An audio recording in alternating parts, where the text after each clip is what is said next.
31 তারিখে জনাব ফিরহাদ হাকিম এখানে সভা করে ওয়াকফের বিরুদ্ধে, অ্যামেন্ডমেন্ট বিলের বিরুদ্ধে আওয়াজ তুলেছেন।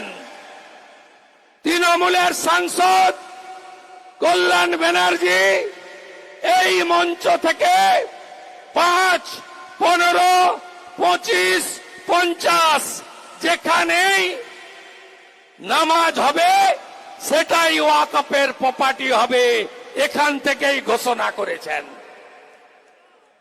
তার জন্য অনুমতি লাগেনি, পুলিশের পারমিশন লাগেনি, হাইকোর্টে যেতে হয়নি। আবার এখানেই 19 তারিখে তোহা সাহেব সভা করবেন, তাকেও হাইকোর্টে যেতে হবে না। যাহাই ইউনুস তাহাই মমতা। ভাবছেন ওপারে তো হচ্ছে, আমার কি? ফালাকাটায় মণ্ডপে ঢুকে পড়ল, শঙ্করধ্বনি বন্ধ, উলুধ্বনি বন্ধ, ঢাক বাজানো বন্ধ, কাসর বন্ধ। গার্ডেন রিচে ঢুকে পড়ল, চণ্ডীপাঠ বন্ধ, স্তোত্র বন্ধ, গায়ত্রী বন্ধ, মন্ত্রপাঠ বন্ধ। আমি ওই মায়ের মণ্ডপে গিয়েই আরতি করে এসেছি গার্ডেন রিচে। যে ভাষায় কথা বললে সন্তুষ্ট হয় ওই ভাষাতে উত্তর দিয়ে এসছি গার্ডেন রিচের মাটিতে দাঁড়িয়ে। শ্যামপুরে বিজয়া দশমীর দিন 5টা মায়ের মূর্তি ভাঙল, কেসও হয়নি, ব্যবস্থাও হয়নি।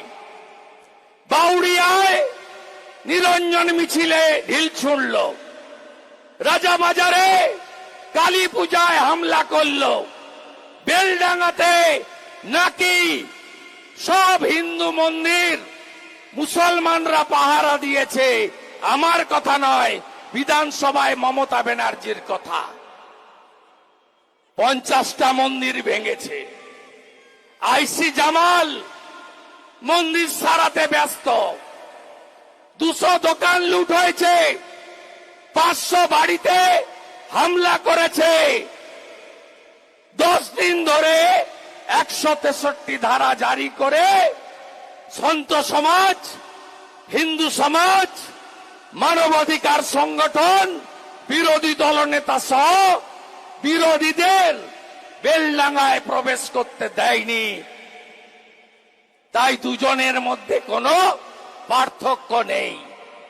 এ লড়াই বেঁচে থাকার লড়াই নয়, এ লড়াই অস্তিত্ব রক্ষার লড়াই। এ লড়াই জিততেই হবে, আর মুখ বন্ধ করা যাবে না।